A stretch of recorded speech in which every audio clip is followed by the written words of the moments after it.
What's up, sports freaks, and welcome to All Sports Media Team presents Drbl, episode number 47. George, we're so close to 50, dude. We are so freaking close. I don't even know what we're going to do for 50. It's going to be insane. I don't know. I don't even know who the special guest is for 50. Well, we already have people lined up, so right now. Give me a second. We're weird like that. Let me see. Whoever's that guest for today is going to be a really special guest. Yeah, well, her story's pretty cool. Honestly, guys, opening on episode 50. Wait a minute, hang on. Let me rephrase that. Let me see. Where are we at? We're on May. Yeah, we have opening at June 19th. That's episode 50. Woo, man. All right, it's gonna be cool. Anywho, That's a special one. Yes. So I'm trying to work out some things, but we'll see what's up. But that don't matter right now. What matters right now is the fact that we're in episode 47. Our title this week is Miss MS. Miss Don't Miss. And the reason for that is because I swear to Bob, and I can swear to Bob because that's my dad's name. This girl on my side doesn't miss. She doesn't believe it, but she doesn't. I rarely ever see her miss. Before we get into her, I want to give a quick introduction to my dude, George, who just got back from working really hard. What's going down, George? It was good, man. A little tired, but I have just enough energy for the show to, Suck it up. Have a good time. Suck it up. It's like one of my oldest. Hey, man. Suck it up. If you put in hours in work, that's what happens. I know. Oh, trust me, I know. That's what happens. 2 days off. Exactly. Yeah, Adriana would know. She knows about putting in work. Trust me. And you heard already chiming in. This girl right here is awesome. She's really big on her heritage, and she actually just came back from Mexico recently and took out some really super cool pictures, some historical sites, and I can't wait to hear about that. She's a local girl, went to PCC. She's got a killer three-pointer. She's overcame a major injury. I hope she tells us about that. She's big on women's rights, and she even did some ballroom dancing, which I'm very interested to hear about. It's going to be really cool. We're from Team Unwanted herself, AD12, Adriana Lopez. What's up, girl? How you doing? What's up? Thank you for having me. Yeah, no problem. What's up, Adriana?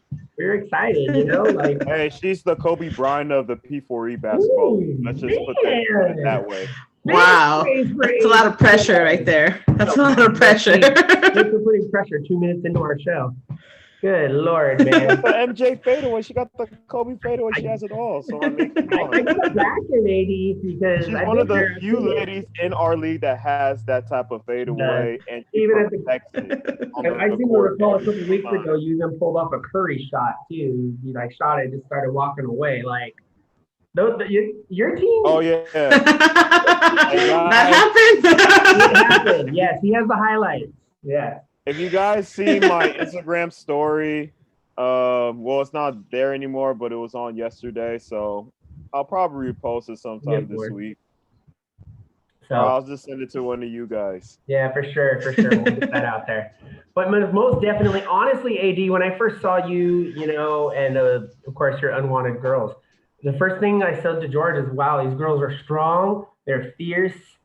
And at the time, you guys were super flawless, especially you, Miss. I didn't miss any shots that night that I interviewed you. I remember. Yeah, she killed P4E. I remember. Exactly. Pretty sure I missed a lot. You didn't No, you were efficient that game. Yeah, that game you didn't miss anything. You were at least 50% from the field.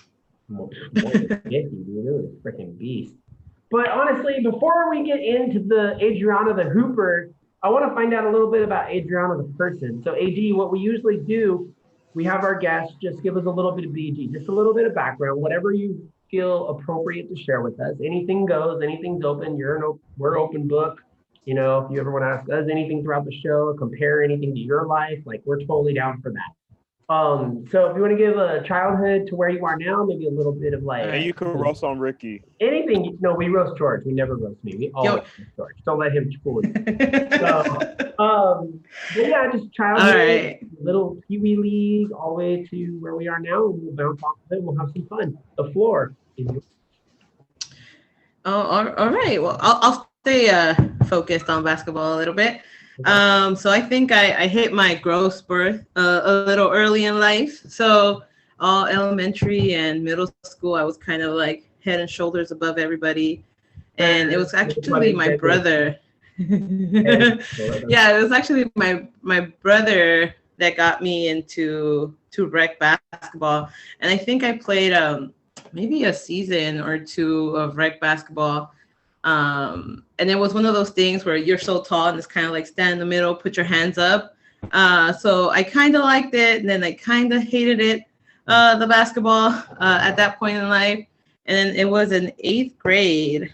I was hanging out with a group of friends, and they were like, "Hey, we're gonna go try out for our high school team, tomorrow. Do you want to come?" And I remember I mentioned it to my brother, like, they're inviting me to try out. Like, what does that even mean? So then he kind of explained it to me, and I ended up going to the tryouts, and I guess I did well enough that I got put in the 6th period basketball class. And at that time I wasn't really into basketball. 9th grade is when I really started getting into basketball. That's when I learned what like a post player was, and I learned my first post moves. And so it was really 9th grade, and it was really funny. My coach always tells this story about me being in that 6th period basketball class trying out. And I don't know if you guys remember, in like the late 90s, early 2000s, the K-Swiss was like a pretty popular shoe brand. Oh yeah. Yeah. I wore a pair. Yeah. So my coach always says the story of how I would show up to the 6th period basketball class where we're trying out, for the team, in my K-Swiss that had like these big fat shoelaces that I never tied. And she's like, I would just see you flopping around as you're running up and down the court, and remember thinking to myself, this girl's not going to be any good. Somehow she invited me to like a fall league game, and she subbed me in, and she's all like, you had this one move. And I just told myself, damn, she's going to be good. And that's, I ended up doing pretty well. I was a four-year starter at Roosevelt High in Boyle Heights, where I was born and raised. That's where I met half of my Unwanted teammates. That's how long Unwanted has been playing together. Shout out to Shout out to Team Unwanted. Yeah, we've been playing together a really, really long time. I played a little bit of AAU basketball with a team called City Force. And that was at the tail end of my freshman year, beginning of my sophomore year. That off season is when I got invited to play on this travel team. And, I did a few tournaments. I remember playing one of the top teams in the nation. We got killed. I think it was like 100 to like 8. It was like a bloodbath. I had never seen so many college coaches in my life. Yeah, I had never seen so many college recruiters in my life. Must have been like at least 200 in the stands. Obviously, they weren't there for us. They were there for the opponent. But shortly after that, after that tournament, I started getting interest from schools and stuff like that. And, I ended up my 4 years in high school. I did go to PCC right after high school. Pasadena, that's where I'm from. Yep, that's Georgia. Yeah, I went to Pasadena. It's probably the deepest team I've ever played for. We were ranked number 1 the entire year in the state of California. We were beating teams by like 30 points average, something crazy like that. We did end up losing the state championship. It was one of our 2 losses the entire year. But I mean, playing for Coach P at the time was a great experience. I stopped. I think I played a year at Pasadena. I played a year at ELAC. And then I stopped playing. I made the choice to not continue playing. Okay. I had a lot of opportunities to play throughout. I think I finished PCC in like the next 4-5 years. I had like coaches calling me like, would you be interested? Would you be interested? And I was just kind of like, at that point, I was like, I think I'm done with college basketball. And it's just life. And my parents were immigrants in the country. I'm first generation Mexican American. Okay. So sports is not something that took priority in their lives. So I had to become kind of more self-sufficient, and I had to focus. My focus was always on school and finishing school, getting my degree. I did graduate from CSUN. That's where I took the ballroom dancing class. But yeah, after that, I never stopped playing basketball. I've always played rec league. When we started playing like tournaments and stuff like that, it was a different scene than it is now. I think there's a lot more girls playing now. There's a lot more opportunities for women to play in rec leagues now and tournaments, which is great. It's awesome. It's awesome to see, all these girls coming out and honoring this passion of theirs.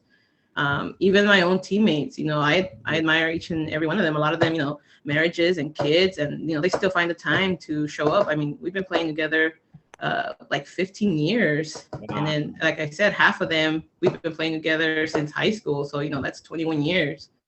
So it's pretty cool. It's pretty cool to see how the sport has evolved for women at the rec level, and it's gotten a lot more competitive. And it's fun. It's a good time. Yeah, and watching you guys is a good time. You keep saying that you guys are together for as long as you are, and me and George, when I first saw you guys, I could feel the chemistry. Like, I knew that you guys knew each other. You're comfortable with each other. The shots that you took, and Dubl, her shots are ridiculous as well. It's crazy to watch you guys, and you could tell that you guys know each other. And when you know each other, just like you think about the Miami Heat when LeBron went over there, like, they didn't win the very first year. They were actually struggling. They had to get to know each other. You guys know each other, So that's great when it comes to sports and in life in general. When you can trust someone, you can get so much further with them, I had a question. No, yeah, it's true though, right? Yes. What degree did you get, or what did you go for in the PCC? So I actually started as a geology major. Oh, cool. So I was about 2 semesters away from graduating with my geology degree, and then I had like this spur of the moment change of heart, and I switched over to English, like, completely. Okay, well, so I went from the math and science field over to English. So my degree is actually English creative writing.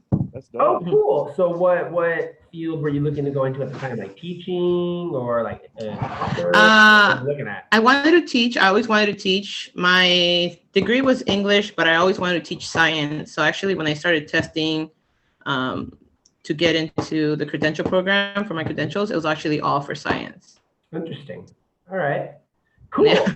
I'm all over the place. That's cool because it's such a different. Oh, no, it's cool. It's we always say that the English history people usually don't like science and math, and the fact that you jumped from science and math to English is really English, cool. yes. It's different, That's pretty awesome. It's a very interesting transition. It's a very interesting transition because I'm the I think I was really interested in the writing part of it, the creative writing part of it. I think that's why I made the jump.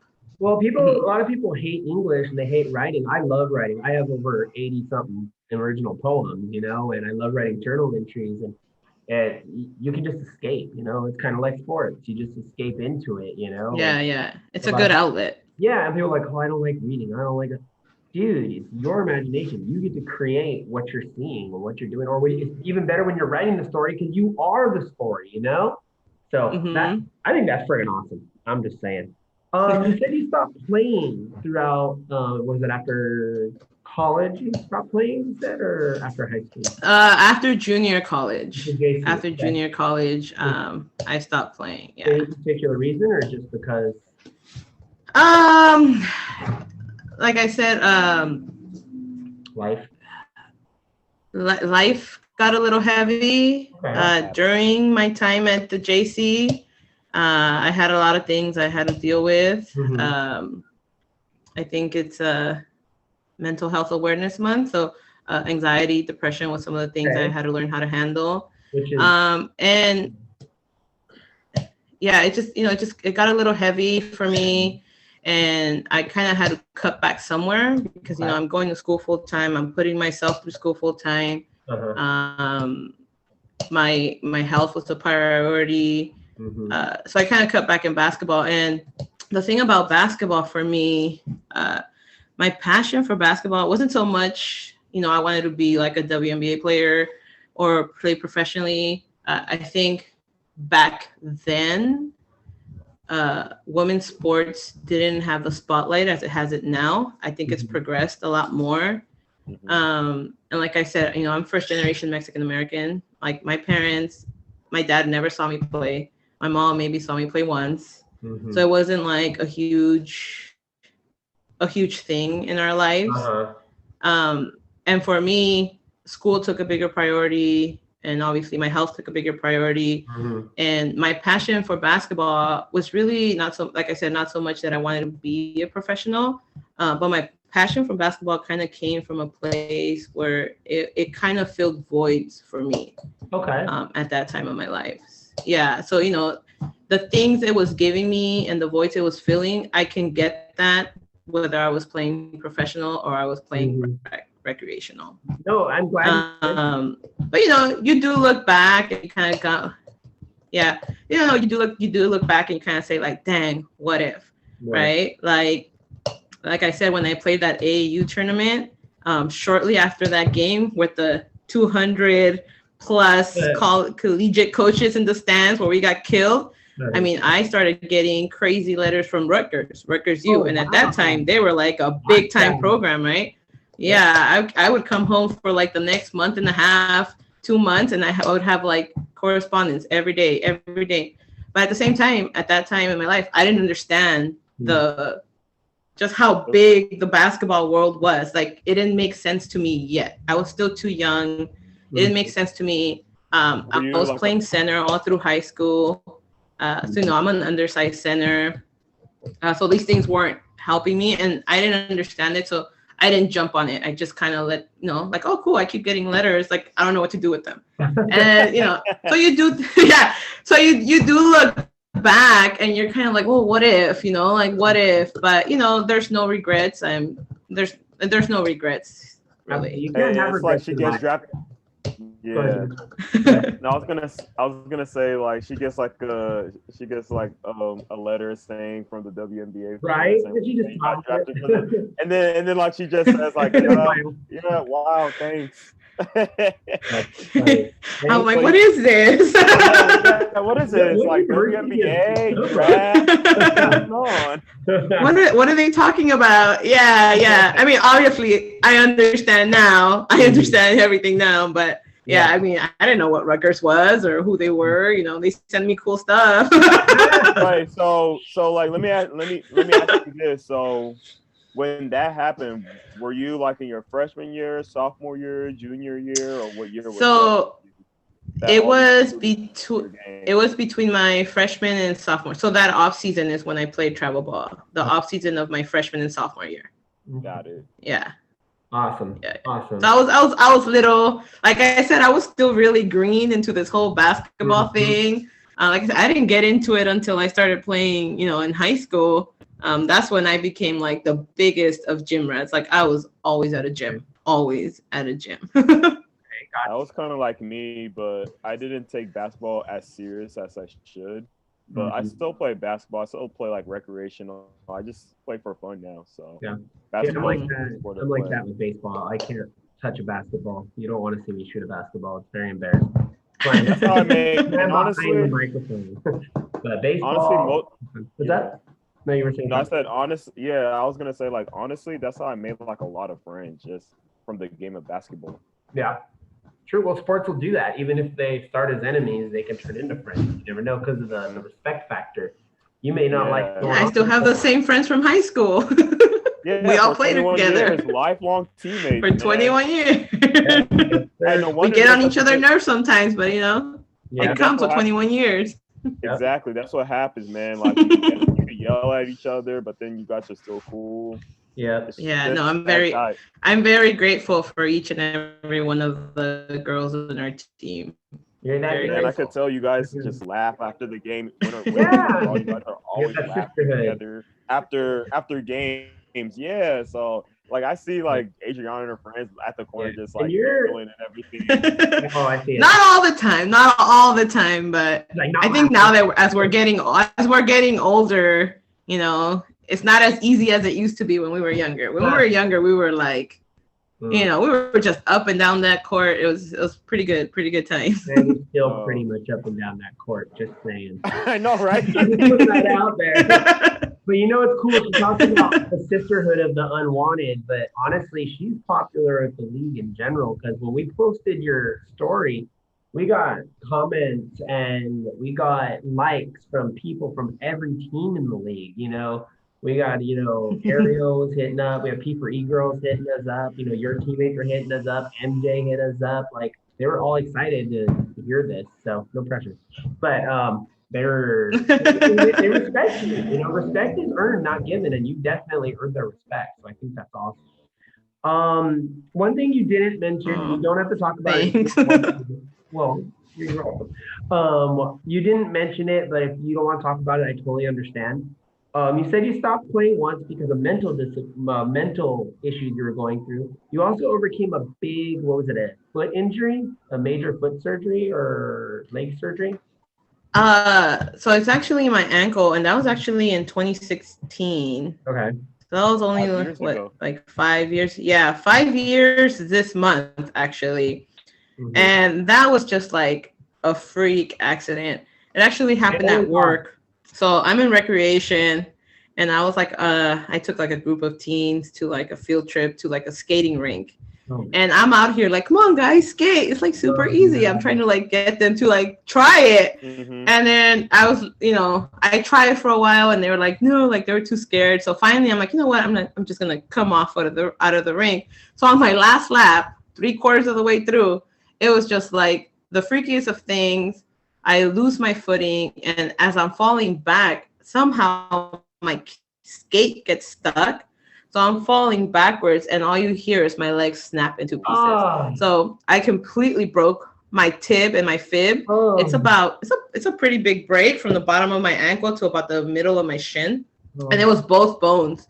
So my leg was just dangling on the floor, and I'm like, I'm not getting up. Call the ambulance. And yeah, I have 2 plates and 14 screws on that right ankle. And she's still getting buckets. Yeah, so I mean, she's averaging like 30 points a game, like every game she played. On a bionic leg. On your leg. You need bionic leg. Just imagine it feels like 100%. Oh my goodness. Yeah, so yeah, the rehab of that was really tough. And actually, right before I broke my leg, I was kind of hitting a point where, like, you know, I think I'm kind of like, I need a break from basketball. I kind of want to stop playing for a while. And then I broke my leg, and then my ego was like, I'm not going down like this. Like, I don't want people to say I stopped playing because I broke my leg. Yeah. So, you know, my rehab was long. I mean, I couldn't put any weight on my leg for like 2 months. I had to learn how to walk. I had to learn how to balance. I had to get like my full range of motion back. I mean, I still don't think, I never got my vertical back. Okay.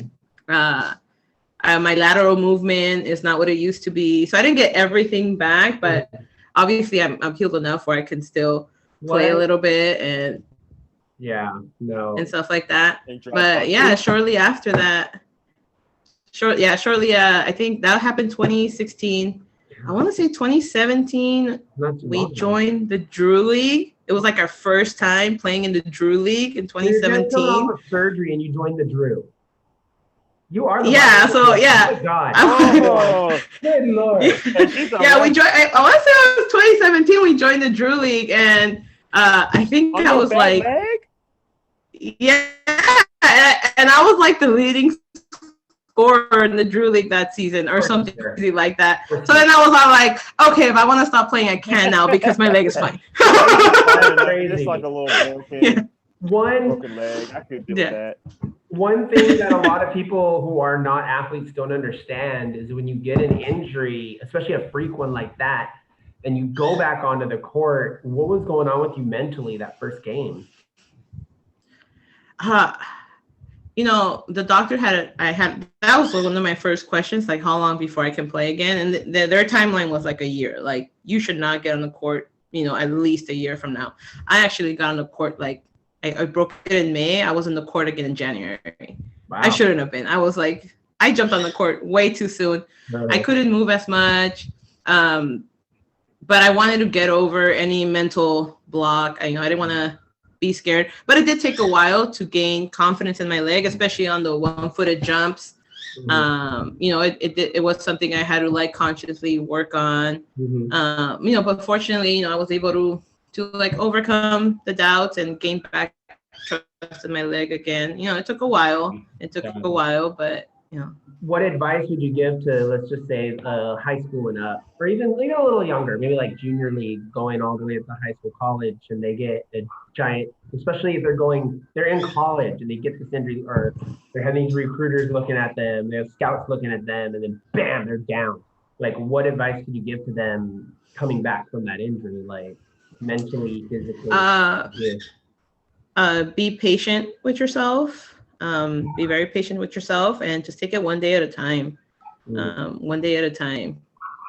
That's very hard for a lot of athletes because they're not very patient, especially when the ones get. Oh yeah, I mean, I went from being completely independent to people having to drive me around because it was my right leg, so I couldn't even drive myself everywhere. So when I said rehab was hard, that's part of I was really frustrated with that. But you do have to be patient and just take it a day at a time. Okay, so you mentioned rehab. What kind of rehab did you do? Like physical? Did you also do on my leg? Okay, well, just like what kind of stuff did they do? So it was gaining my strength back was one. A lot of ankle movements because I didn't even realize all the ways my ankle moves. And getting some, especially these like lateral movements where, when I first started, they're like, move it. And I was like, I am. And you wouldn't see anything. So just getting your full range of motion back, range of motion. I did a lot of those, pick up marbles with your toes and kind of put it in the cup. I had to do balance exercises. I had to learn, I basically had to learn how to walk again. Mm-hmm. You don't realize what you lose when you don't move. Mm-hmm. A part of your body for so long. Mm-hmm. So it's just, balance stuff like that. Crazy. That's crazy. But that's great advice. That's going to help somebody out who you're dealing with even a leg injury or even any injury. Just like, hey, as bad as it is, be patient. Your time's going to come. You never know. And you never know who's watching. We always say that. You never know who's watching. Yeah. You're playing against some no-name school and their grandpa, dad, or uncle is a massive scout for some huge school, or a pro team or an overseas team. You never know. So you always got to give it 100, Yeah, just do the work. Just do the work and one day at a time, and you'll get there. Mm-hmm. Yeah. I think right now is a perfect time to mention the quote that I saw on your Instagram. It said, you can't be committed to your bullshit and your growth. It's one or the other. So like you're saying you wanted to go out of basketball for a while. You got knocked out of basketball the hard way. And you had a choice to make, and you made, in my mind, you made the right one, So I love that quote. I was like, oh my God, I have to ask her about this one for sure. Let's go, since we're talking about legs moving, we're talking about moving around. Let's talk ballroom dancing. Ballroom dancing? Like, how did that get going? Yeah. I did ballroom dance. So when I was at CSUN,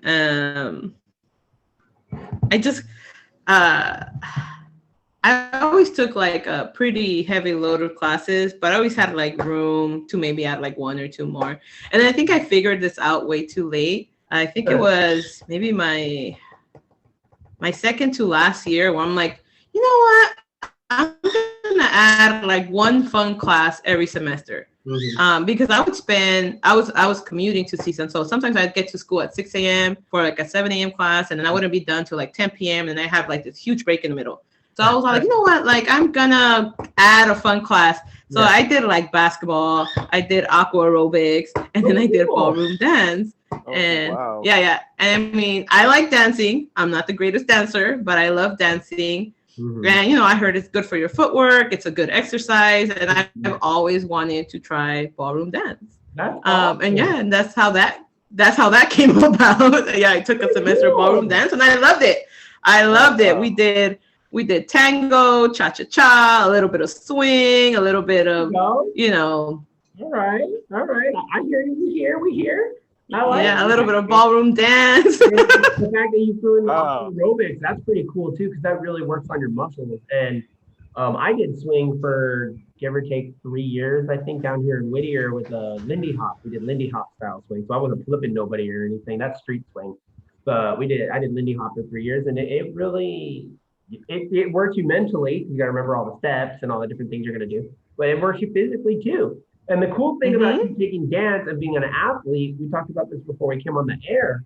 A lot of athletes take dance, full-fledged men. The Rock, amongst many, has it's good for your footwork. Absolutely, I know you could be. I can't remember who it was. There was a football player. I think it wasn't Michael Vick. I'm trying to think of who it was. It was a rusher, someone who would run a lot, but he took a ballet, so he could work on his twinkle toes kind of thing. Having the quick movement with his feet. It's crazy to think that, but it's true. I bet you there's hoopers out there that do it also. Most. Yeah, when girls ask me what they can do to like improve on their pose, I'm like, work on your footwork. Take a dance class. Do some footwork exercises. Advice from the one who's done it herself, and I'm just gonna say she's doing pretty good for herself. So maybe you should take her advice. I'm just saying, putting it out there. Just putting it out there. So that's pretty cool. Let's talk a little bit of family. You're huge. You kept talking about I'm a second generation, Mexican American, but you were just in Mexico like last week. Well, what was going on over there? And you saw some pretty last week. I hear about it. Go for it. Let's hear about this cool trip that you went on. Yeah. So I took a vacation last week with two of my girlfriends.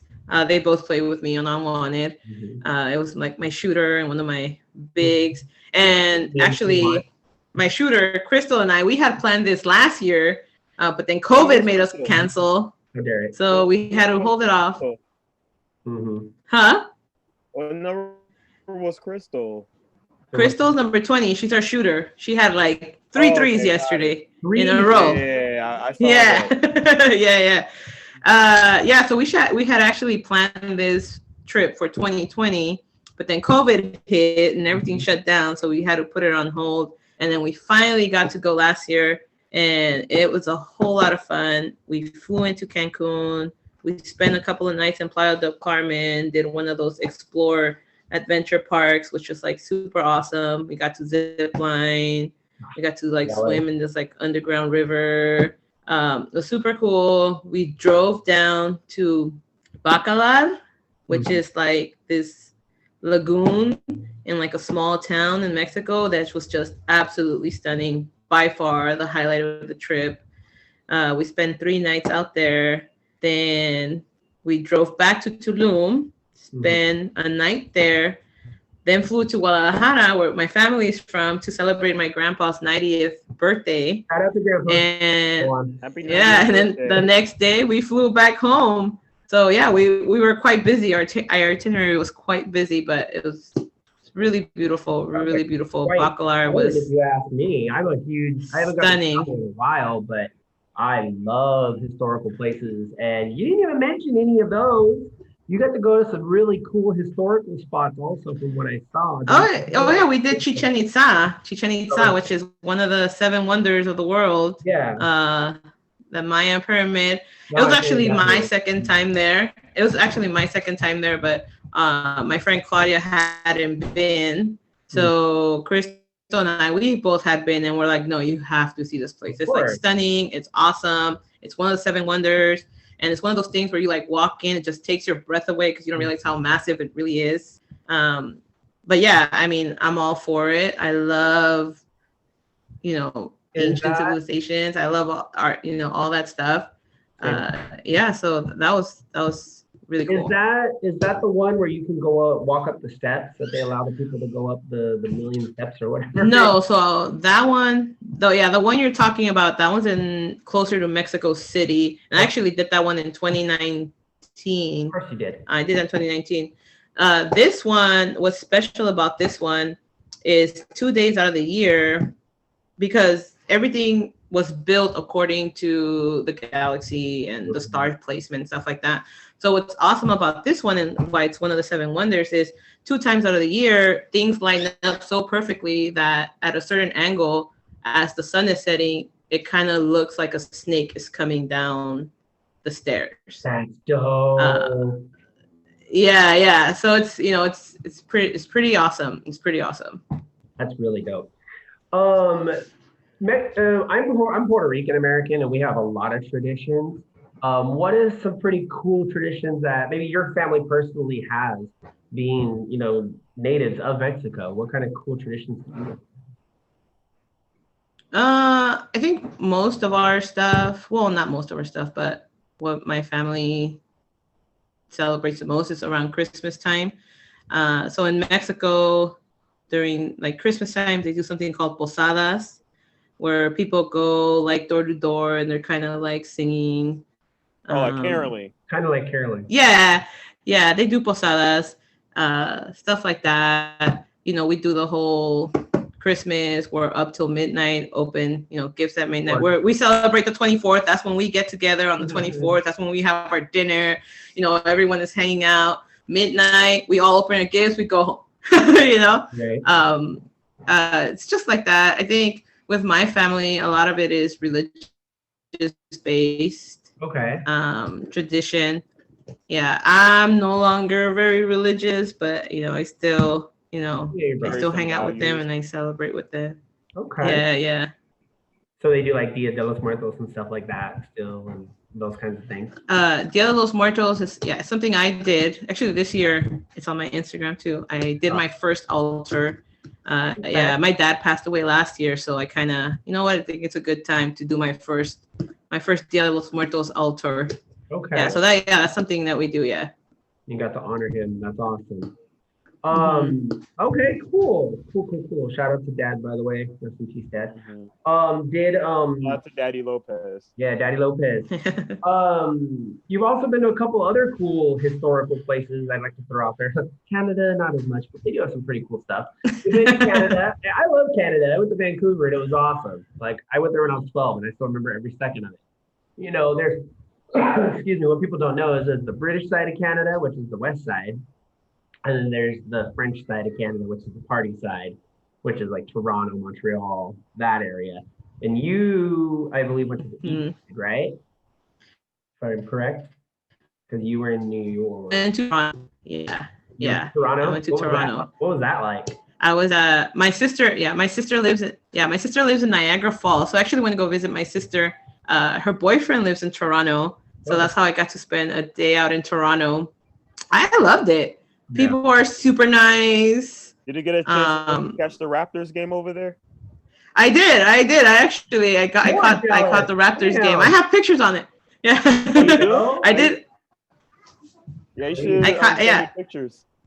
They're the nicest fans. Are they now? It's not even fun. They're so nice. They're like won't talk smack. They won't. I always pick on my brother-in-law because I'm like, you guys are so nice. Like, you're supposed to talk smack back. Like, it's the playoffs. Right. But they're super nice. Yeah. Kind of like how they heckle KD. Yeah. Yeah, you'd be like, you guys are gonna lose. Well, it might happen. I'm like, no, you're supposed to talk smack. Yeah, you're so competitive. Yeah, get a little feisty. No, but it was super awesome. I mean, that stadium was, those fans are pretty crazy, super ecstatic. Yeah, that atmosphere in that gym was awesome. It was really nice. I mean, I'm a big Laker fan, but it was nice to be. Well, it's cool to check to see the Raptors. And you're also a big history buff, so you're like, did you go and see what is? I don't know what theirs is called. I know Seattle is Space Needle, but they have one in Toronto also, kind of like a Space Needle. Yeah. I mean, I don't remember what it's called, but I did go. I went to the top, took some pictures. Cool. That must have been so cool. That must have been awesome. Wait, so when did you go to Toronto? It's like this. It's kind of like the needle. I forgot what it's called. The CN Tower, I think it's called. Something like that. Am I right? Okay. No, I said when did you? When did you? Like this, what year? This huge. No, it's like this huge tower, and then you like take an elevator to the top, and then you can kind of have like a 360 of all of Toronto. It's still so cool. 360 Toronto's a huge view of all of Toronto. I think he was asking when did you go? I was saying when. Or what year? Yeah. Yeah, no, that was super cool. I really like Canada. It's expensive. Yeah, really expensive. What yeah, but it was pretty cool. Can you hear us okay? Can you hear me okay? Yeah. He wants to know what year you went to Toronto. Yeah. To Toronto? Yeah. It was 2018, I think I went. Is that post Raptors, George? Was that post Raptors chance? That was 2018, or is the next? No, it was pre. Raptors was 2019. That was the next season. So that was when DeRozan was still playing for that franchise, DeMar DeRozan. California Compton. Shout out to LA. Yeah, shout out to DeRozan. Boy, that's right. Shout out to LA. Yes, sir. The last historical spot that I wanted to mention that you got to go to, which I am unbelievably jealous you got to go to because it's one of my bucket list spots, is London. What was that like? Oh, London.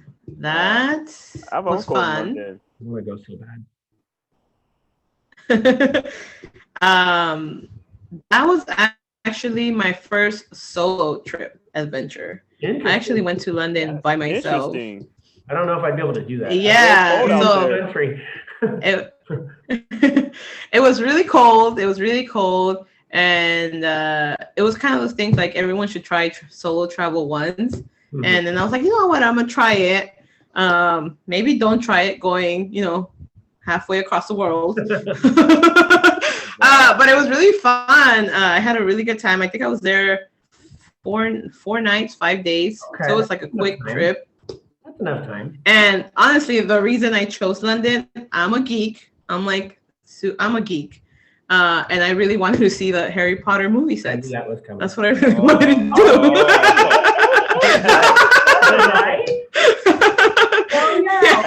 Yeah. Speaking of Harry Potter, let's go to Universal Studios and ride that Harry Potter ride. I'm always down. I'm always down for the Wizarding World. Okay, I'm always down. But what I'm saying is this guy always volunteers me to take all my guests somewhere. We're already taking MJ to B-Dubs. We're going to Six Flags with, who did we have last week? And, yeah, that was last week. That was Angela from last week. No, we had MJ and then Angela. We're going to Six Flags apparently. And now I'm taking you to Universal. Thanks, George. All right. I better go. Wizarding World, here we come. I got my wand ready. Let's get it. I'm totally down. I'll buy myself a Universal Studios t-shirt. We should go. I'm down. I'm totally down. Yeah. So that's really why I went to London. That's really why I went to London. Aside from all the other cool stuff I got to see, that was like my main attraction. Did you get to see the eye? Oh, I went to the palace. So jealous. Took a picture in front of the palace. Mm-hmm. I went to other places. I can't remember the names. I know there was like some stuff I had to scratch off my list because I was so tired. You saw Big Ben. I got to see Wicked out there. I like theater. I like musical theater. I got to see Wicked out there. Okay. Living it up. I love it. Yeah. It was a good time. It was a good time. I mean, I prefer to travel with companions. Yeah. Now I know that. But it is a good thing. Everyone should try solo travel once. It's for some people. It wasn't for me, but for some people it works. Okay. Yeah, I never done solo travel, so it'll be really interesting if I actually do that. I don't get like start local. Start local. Like, I know it's gonna be in the States. It's gonna be in the States. Yeah, go to like San Diego or something. They have all kinds of stuff down Start in this country. Yeah, exactly. That's what I'm saying. I'm starting in this country within the state. There you go. We live in a big state. Why not? Okay. So you got to see like Big Ben. You went to the Eye, stuff like that, which is like the world's biggest. Yeah. I didn't get to ride the Eye. Yeah. I didn't get to ride the Eye, which is one of the things I didn't get to do. But I did see Big Ben and all that stuff. That was so cool. I don't know. I'd probably be speechless, and I talk for a living. I don't know. I'd be like, oh my God, like I want to go to Rome. I want to go to Greece. I want to go, to all these historical places. And I'm just like, someday, right? And then I get there, like even some of the monuments I see, even like I've been in the spacing, I've been in when I saw Statue of Liberty in 8th grade, I was just like, oh my God, this is ridiculous. Like this is really happening, like Yeah. when you can, Ricky, we should bring all sports media team to. Stop it. Now he's gonna plan a whole trip. George, got it in my planner. Or something, so. He's pawning me off. Just pawning me off all these times. Okay, cool. So travel is possible while you're an athlete, obviously. You're saying that. Did you ever play in another country, or did you want to ever play in another country? I mean, I played rec ball with my aunt. My aunt's a big athlete. She played a little bit of basketball. I played with her down there. That was an experience. Okay. In her rec league. Okay. They're brutal down there in Mexico. It's like a I don't know, competition to see who can beat up who. Man, real physical, huh? Yeah, super physical. Yeah. I mean, but that's the extent of it. Yeah, I didn't. Okay. Yeah. Talking trash in Spanish. Yo loco. Oh yeah. Oh. Yo loco. Un feo. Yeah, exactly. Other names that I got that down. Spanish is my first language. I got that down. At least we have somebody that could teach me some Spanish, a thing or two. There you go on your universal. Yo te enseño el español. Yeah, exactly. I don't even know what you said. I know you said English. I said, I'll teach you the Spanish. I'll teach you the Spanish. Yeah, I understand it very well, but like when I go to speak it, especially being Puerto Rican, because my tia speaks super Spanish. Especially if you add any type of drinks involved, they're like, they're just like super that. Fast. Despacio, tia, despacio. Ricky, I forgot to ask you a while back, like who's Puerto Rican in your family? Is your my dad's side. My dad's side. My dad was born in Brooklyn. It's a long story that I can totally tell you, and it's actually really cool. But I'll tell you later. Okay, so back to our guest of honor. You're talking about it being when you went to your aunts, right? You were playing with your aunt, and it was rough, hard. That's a perfect segue. Let's talk some Drew. I always bring it up. T. Loudermill, the P for E's very own T. Loudermill. Got them dogs. He said, the Drew is for the dogs. Drew is for the dogs. What's your Drew with the Drew, AD? Talk to us about the Drew. Oh, I love the Drew. It is so competitive. Girls show up to play, and it's no fooling around. Mm-hmm. It's no fooling around. It's super competitive. I mean, I love it. The level of talent that these girls have is, that's kind of as a competitor what you want to play against. Of course, you don't want to. And then you can really measure, measure yourself, because that's you want to measure yourself, how you see where you're at, kind of line up with these girls. How do you match up with these girls? Yeah. But I loved it. I wish we had discovered, or we had gotten in our team earlier. Okay. Than we did. But we only played 2 seasons in it. Like I said, we're a lot older. A lot of our girls, take time off because they were pregnant, they were having babies, families and stuff like that.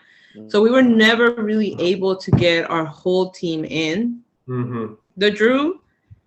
But I wish we could have. I wish we could have had that chance because we were feisty, and we were run and gun, and we are cohesive.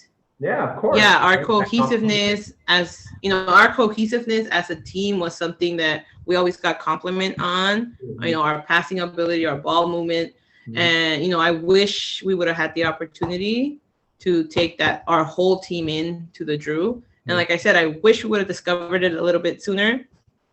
But we did, we did get to play 2 games, and it's super, super competitive. Experience, right? Did you ever? We always ask all the other.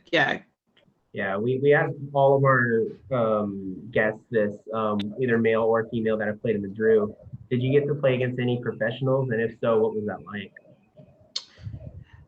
Yeah, I mean, what other league do you have a WNBA player guarding you? Nowhere else, right? Mm-hmm. So yeah, we played against some WNBA girls. the one I remember clearly because she was super consistent about showing up every week was Noelle Quinn. Oh. Noelle Quinn. Oh, okay. Yeah, so that's the one I really remember clearly. I know, for other games you had girls that would drop by, 1 week or, every other week. So they weren't as consistent, but Noelle Quinn was always consistent. And she guarded me when we would play her. She would guard me as well. So her I remember really clearly. Okay. Yeah. And you're super competitive, but did you have any form of not starstruck, but I'm really guarding this WNBA superstar right here? Or was it just balls out, hey, here we go, let's do this, Oh, never. Ooh. I respect. Yeah. I mean, I respect what they do. I respect, their games. I always do. I'm very quiet when I play. I'm very introspective. I'm kind of just focused on the task at hand. And it's you can best. You can be an NBA player. I'm not worried about what you are, or what you've done. I'm just worried about this game, what we're doing, you and I, So no, I wasn't starstruck. I don't think I was ever starstruck, but it does do for pretty cool stories afterwards. Yeah, see, I could actually relate to you because Doc, she has one of those XVX basketball runs. So if you know Dr. Trin Toscano, she plays for the X versus X in the Thursday League. So also one of your very own All Sports Media team, just putting it out there. Go on. Yeah, exactly.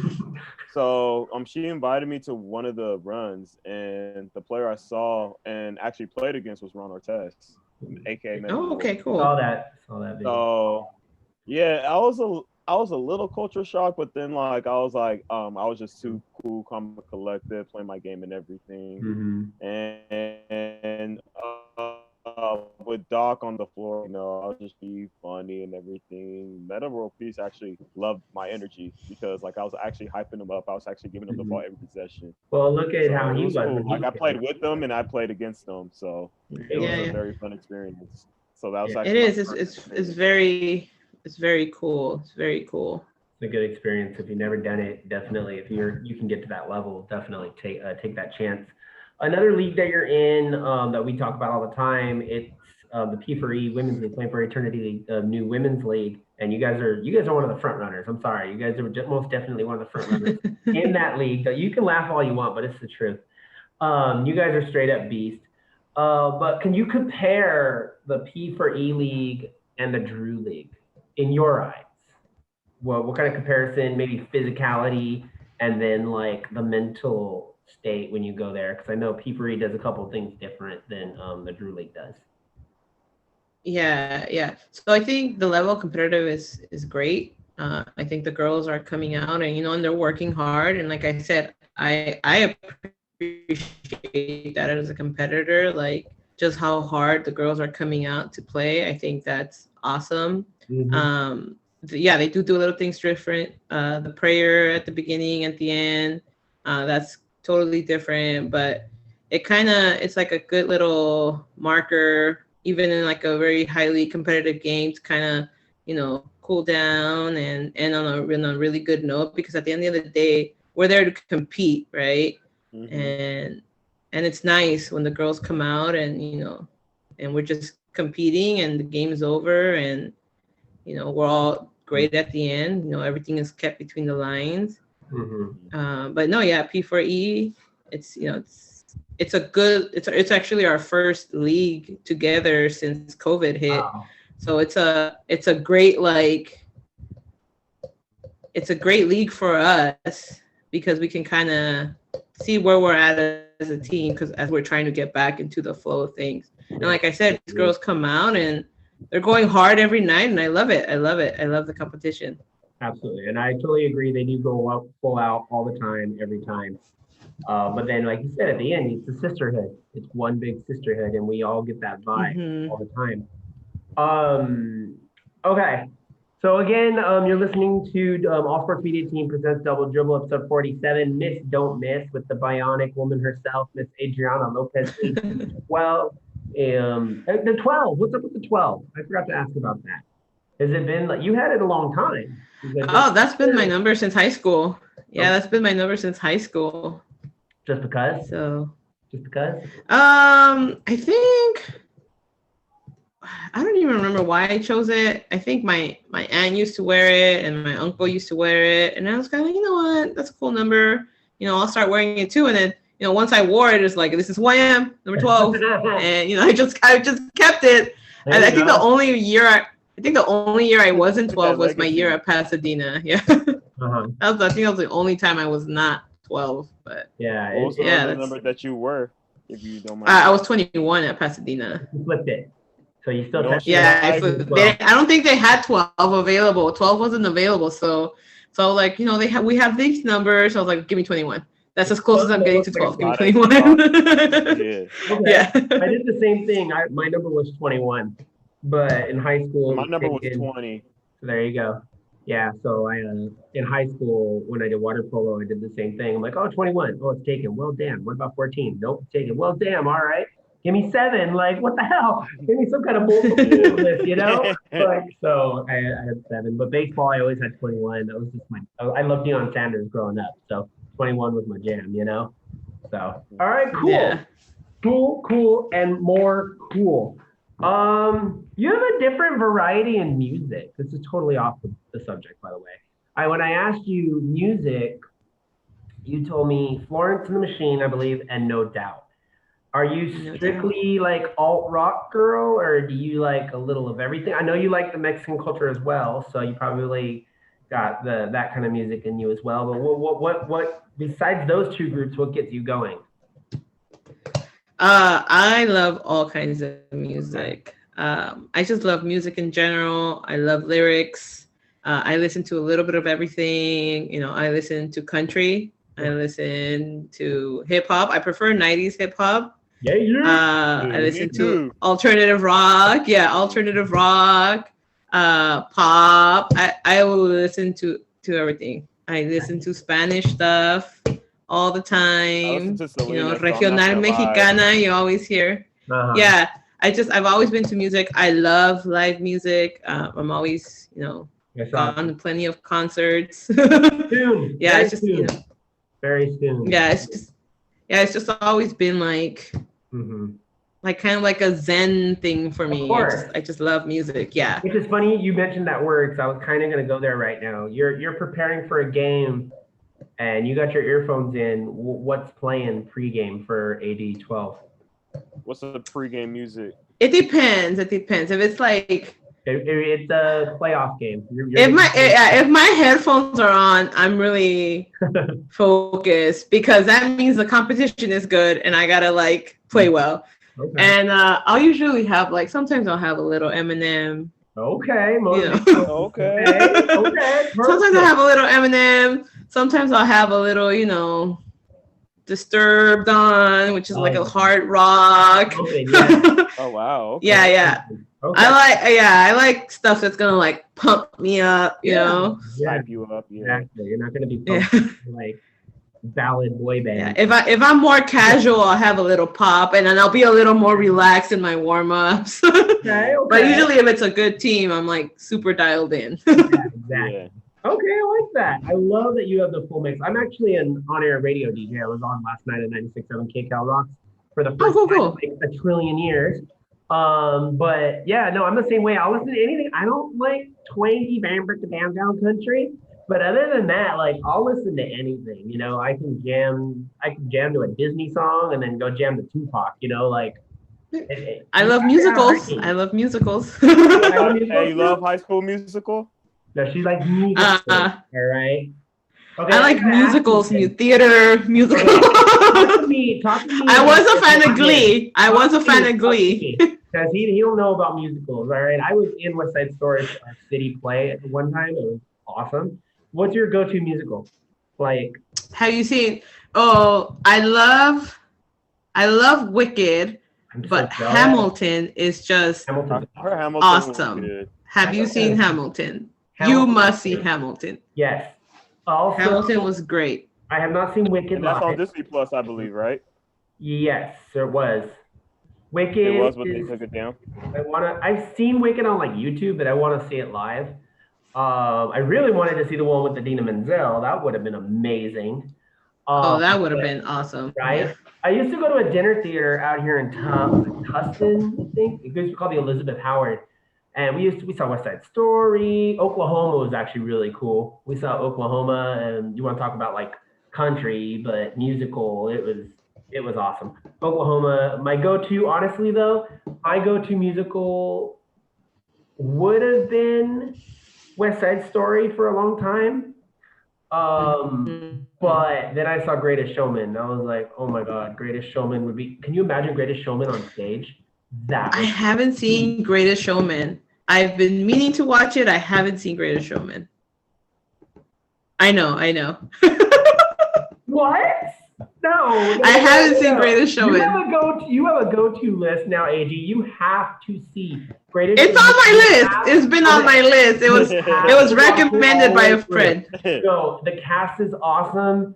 The music is awesome. And if you know the story of P.T. Barnum, it's even better because you're like, wow, this really happened. You know, like they burned down his circus. He lost his family, gained his family back. You know, he was a peasant who ended up being like super rich and still lost his family, but he accepted all the people that weren't. I'm totally spoiling it for you, but the music is ridiculous. Music is ridiculous. Spoiler alert. Check it out. Yeah, well, let's use it with George. Oh, So definitely go. Need to see it. Sorry, George. No, I want to say this. Segment. What were you saying? No, so that was a small segment of Ricky's recommendations. Oh! Now have a new segment. Yes, George. I have to do this every show. So, Ricky's recommendations. No, I love, and if you're going to go Disney, you want to go Disney, Goofy movie.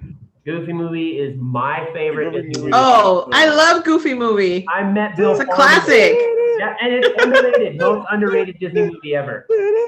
Yeah, I love Goofy movie. It's great. Goofy movie I used to watch that all the time when I was younger. Yeah, and the songs are ridiculous. I'm not gonna lie, I don't get starstruck real easy, like I said. I went to the El Monte. It was like a little street fair, and we just so happened to run into the voice of Mickey, who's on Disney Channel now.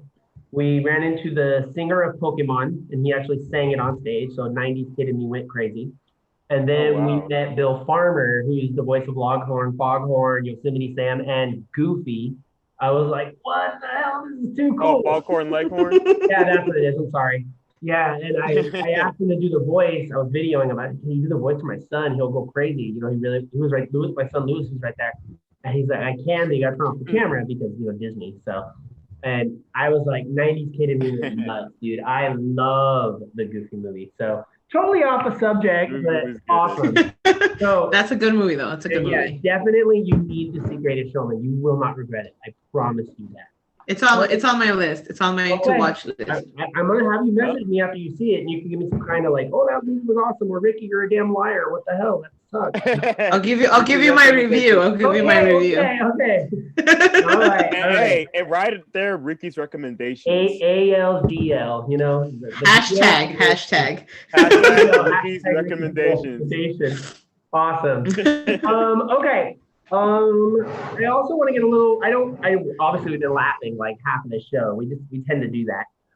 Your legacy. Let's get a little serious. When you hang up your shoes and you're ready to finally walk away, what legacy do you want to leave for the girls coming in and for people that knew you when you were playing?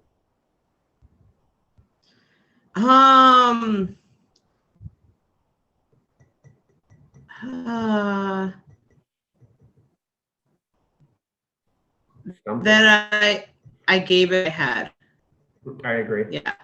If it's strictly basketball, like my basketball, I gave it what I had. I showed We're up. gonna retire your jersey up in the rafters at of the. Course, yeah, right there at the Stamp Center, P4E, right there on the wall, 12. You're gonna be our future Hall of Famer. Yeah, there you go. I'll send you my quote for the plaque. We gotta tell Coach he's gonna have to start George. We gotta tell Coach. Get your speech ready. We gotta tell Coach that he needs to start a wall like on the top of the Stamp Center out there in Downey. Yep. Like her jersey and Britt and a bunch of other people will get them in there. We're gonna have like a special ceremony. Hell, I would totally MC that. Are you kidding me? That would be dope. I'm Hey, totally down. we're preparing blazers as we speak. Yes. Yes. Send me the dress code. I'll be there. Okay. I know, Okay. right? Okay. Like it. Yeah. Don't tease us. We might make this happen. Totally will. Oh yeah. We will That's make awesome. this happen. And just for the record, she does give 100 every single game. I'm just putting that out there. Even when she says she doesn't miss, she's still kicking butt on the court. So And she can even drop 81 if she wanted to. Ooh, he's Yeah, right. He has now Kobe-fied you twice in this show. Earlier, before the show, he said that she was the Kobe of the P4E league. So, She is though. She got that MJ fadeaway going. Okay, now she's MJ. Oh no. Now you double the pressure. Might as well throw LeBron. I know, right? Curry in there because she does the Curry shot. Like, what are we doing here? Let's go. Okay, one more. She'll have a shoe deal. Who is that? Shakir, what? She's gonna have a future shoe deal if she keeps up with the P4E league. And like Charles Barkley says, guaranteed. Oh my God, AD, you need to sign him as your agent right now. Right? Wow, George. You're the hype person I've always been missing. Oh, you should see me in games. That's Ricky. You should hear him in the games. Yeah. Yeah. We're gonna call you next just for that, like starting your next game, I will definitely hype you up. You can either call her, what is it? Not 8, you get an 80-12 or the Bionic Woman or something like that. All right. The 80-12s is coming out. The shoes. God, the 80-12. Oh, Jesus. That actually sounds pretty dope. I'm just saying the 80-12. The 80-12s, that's catchy though. That's very catchy. In case my sarcasm's not coming across, this is all sarcasm. In case it's not coming across. It's all good. Wait, one more thing. Nike, Jordan, Adidas. I'm not hashtagging all these people. I cannot Which shoe would you rather wear out of like those 4 brands that I mentioned? Well, way to go, George. That's the deal. Whatever she says, you just screwed her out of like 3 of the deals. Go ahead. So, for the longest time, Kobe's were my go-to. Okay. I owned a lot of Kobe's. They were my go-tos. But now that they're like super exclusive and expensive, I kind of just wear what feels comfortable. But Nikes were my go-tos. Okay. There you go. Okay. All right. Go ahead, Ricky. She said Nike. We're going to go with Nike. All right, cool. I saved this last part for last. Oh my God. And I get paid to talk. I saved this part for last because it's really, really important to all female hoopers out there. You're big on women's rights. Am I correct? From what I saw. I'm not leading. You're not leading no marches, but they're important. Yes. It's important to you. Could you? Yes, I'm very mindful. Yes. You don't have to get all like political or anything, but can you explain maybe your stand on women's rights? And have you been to any marches? Have you been to any events or anything like that? I have not been to any marches. I'm usually like working or stuff like that when they're happening. But I am very mindful about women's rights and reproductive rights. Anything doing any policies in regards with violence against women. I am very mindful of that in the way I vote. I'm very, I'm making sure I'm voting for candidates that align with my beliefs as a concerned women's rights. I'm very mindful to be voting for policies that align with my beliefs as a concern with women's rights. So that's how I'm really the measure of my involvement when it comes to women's rights. Like I said, reproductive rights is a big one. Violence against women for me is a big one. I'm very supportive of women, especially women that speak up. I think all women have a story in which their boundaries were crossed and were made feel uncomfortable.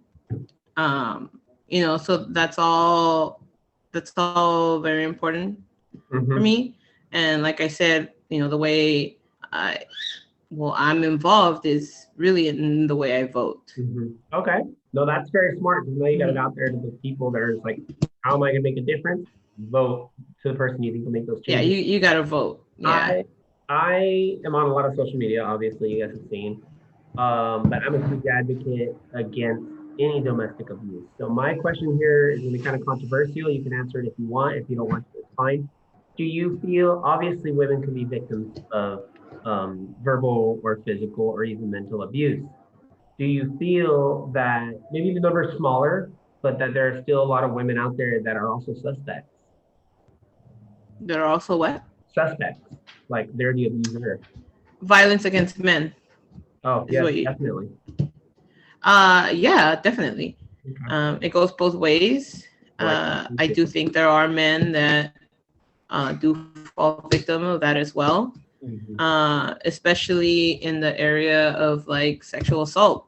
Men are less likely to be believed, or less likely to talk about it.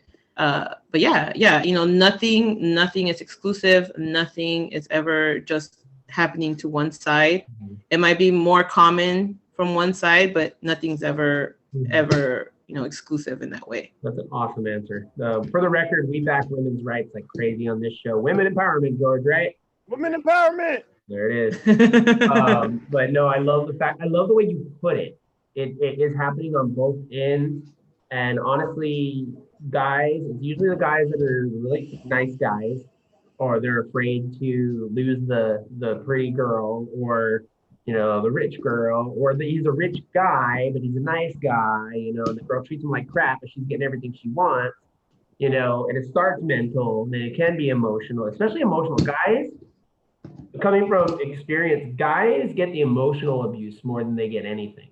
I mean, I've seen guys who have been physically abused, obviously, because a girl hits him and he's afraid to hit her back, kind of thing, or he won't hit her back. But it's emotional, and like you said, guys won't say anything majority of the times because we're supposed to be the strong. We're supposed to be the provider. You're supposed to be, according to the superior, but I don't believe in superior. But we're supposed to be the ones that are protectors and all this stuff. But with all, like you said, the movements, there's lots of movements for men right now that are like, men have emotions too, stuff like that, So I'm really glad that you put that out there. So I'm an advocate for both. So awesome. Thank you so much. I think we're really evolving and really bringing a lot of these issues to the forefront. Like I said, like mental health, you had Kevin Love talk about it. Remember that. And you have like more people talking about this stuff, and you start realizing that it's not an isolated incident. It's things that people are going through. And like for women, women don't speak up because most of the time we're not believed, right? So as we're evolving, these things are becoming more talked about, more comfortable. 20 years ago, no one's talking about anxiety or depression. No one's talking. Women aren't being believed. We had this whole Me Too movement, and you saw all these women come to light. And as we keep evolving and we keep opening our minds and kind of getting to know people's stories, you start realizing like, oh, this is a lot more common, and and a lot of people are kind of going through situations, which this is why I love storytelling, because people get to tell their stories. Yeah. And you get to kind of relate to these people. I was a big literature fan in high school and after high school. Like I loved reading, and I love reading people's stories because I say you get to relate, and you get to see that it's these things aren't isolated. These things are happening, and that's the only way we can kind of grow and evolve and start doing things to make changes. So true. That's so true. Yeah. Bios are amazing. You get a chance to watch or read a bio, like it can change your life. And even like someone watching an interview like this, maybe there's someone out there right now of either sex, and they're going through emotional abuse, and they're thinking about either ending it or just giving up or whatever. And then they hear what you said. It's going on both sides. Reach out for help. Humble yourself, especially men. Reach out. I've been emotionally abused many times. And you got to reach out to a buddy, reach out to somebody you trust, You know, if you don't want that, you can reach out to like a pastor or something, or someone who's neutral, you know, something like that. Yeah. Don't post it. Try not to post that kind of stuff unless it's like, you know, a video, like a music video or something like of that nature. You know what I mean? You don't want to like vent all crazy about it because then you're just gonna rile up. No, yeah. Definitely not. Definitely not. I don't know if you guys know Brene Brown. I'm a huge Brene Brown fan, but she kind of puts it perfectly. Not everyone is privileged to hear your story. But if you have people in your life that are close and you trust, you know, share your stories. Share your stories. That it's a load off. It's a load off your back. Yeah, don't go around posting it and, you know, making big because not everyone is privileged enough to hear your story. Because your stories need to be met with compassion and understanding. And, you know, and sometimes when you're just putting it out there, you can get negative feedback from people that don't matter in your life, and it's just going to affect you even more. So be very mindful of people that are privileged enough to hear your story. But also go to someone who will empathize with you, but won't BS you.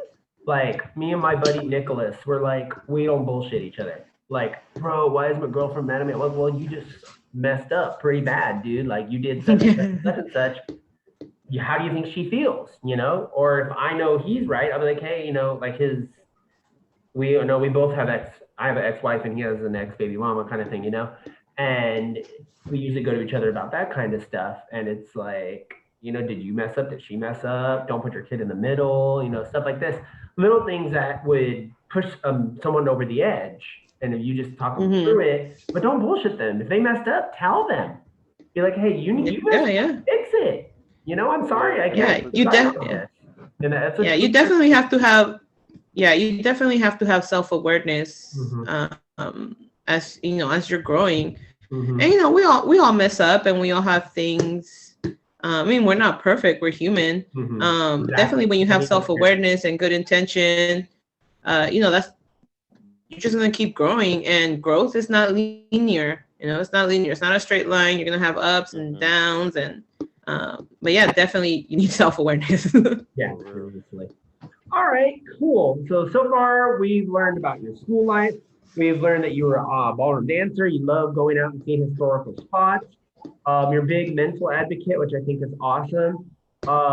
You're huge on sisterhood, whether it's in the Drbl or P3 or wherever other leagues that you've been. Basketball beauties. Huge on, shout out to the all of the above. Shout out to the basketball beauties. There you go. So you know what?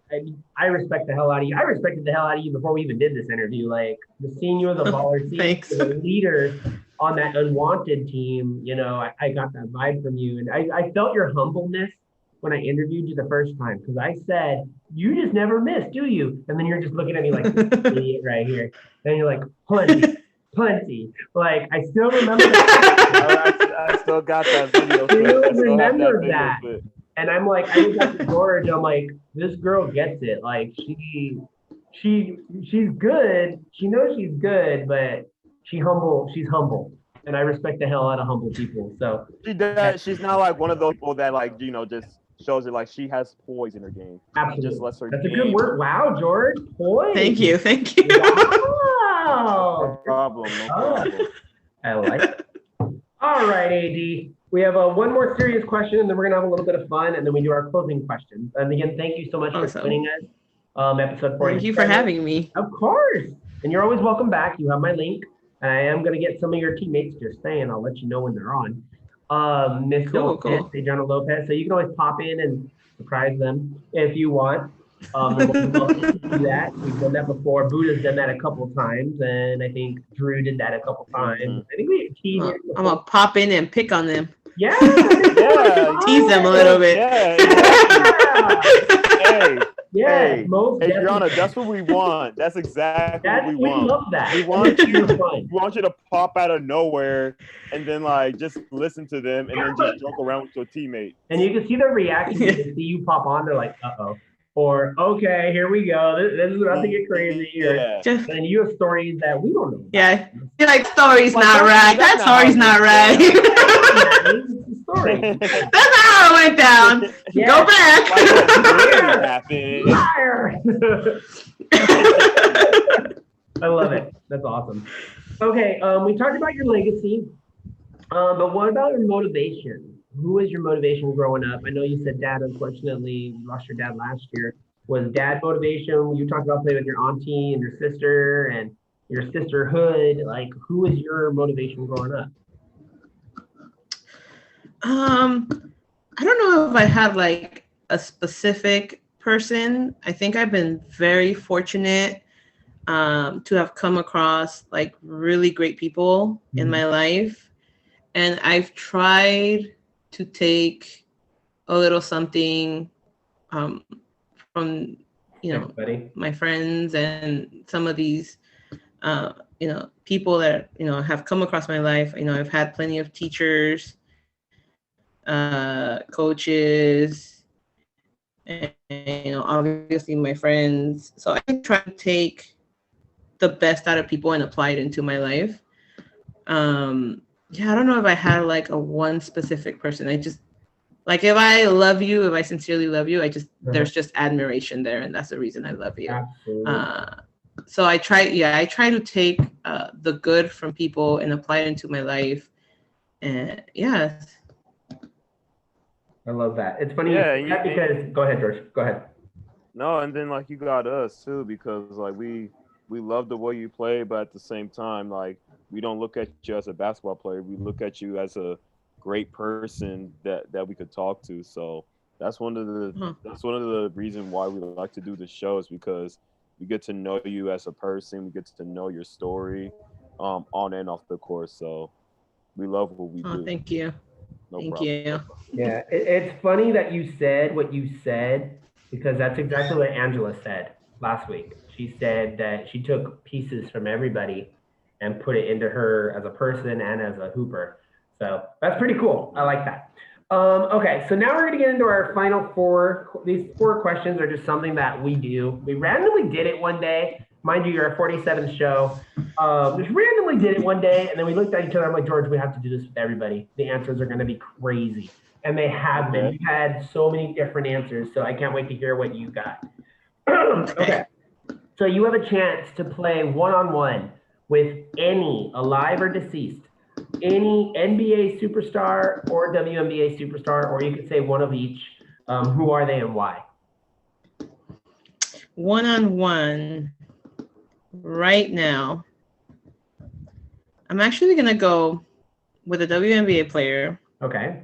Because I really like her game, and I think she has great potential.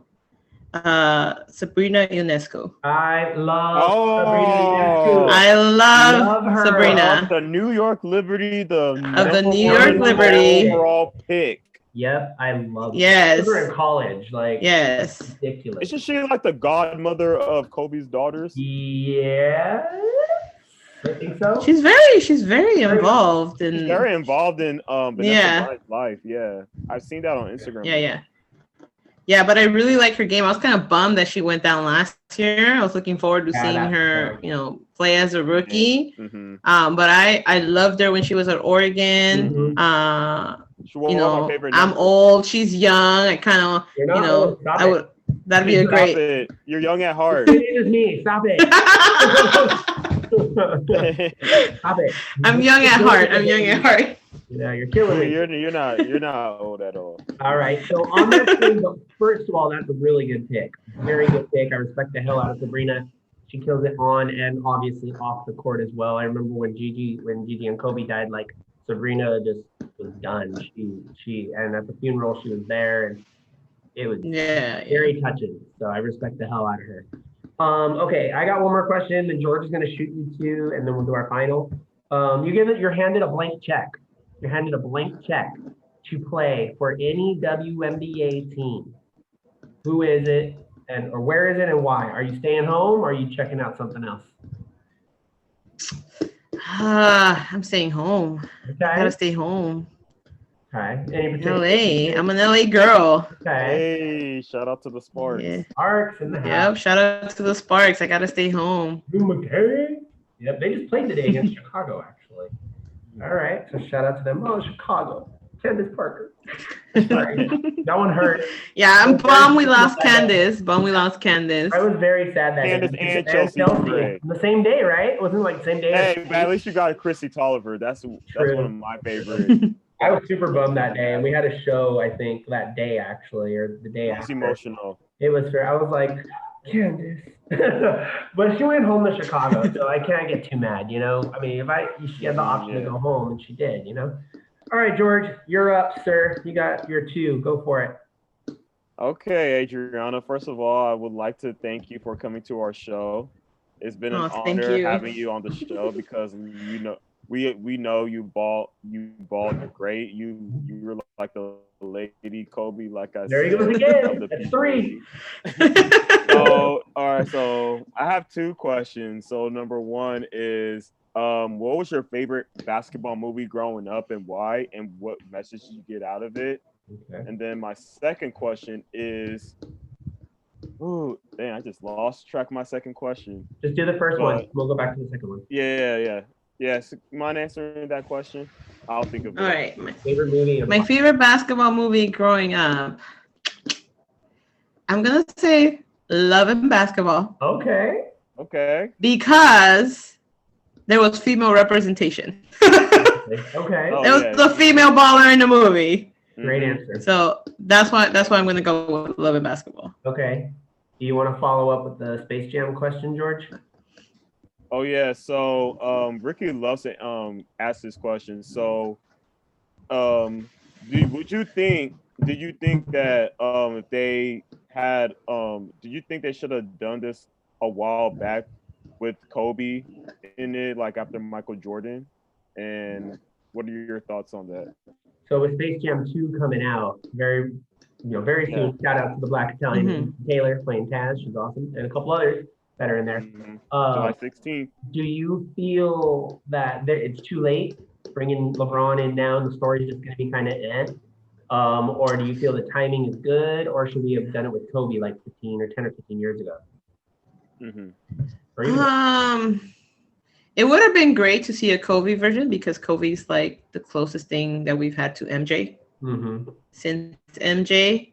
I do think LeBron's probably more suited for it. I think Kobe was too serious, probably wouldn't have done it while he was playing. Yeah, he was just, way too focused on the goal at hand, and that was winning championships, which is one thing you loved about Kobe.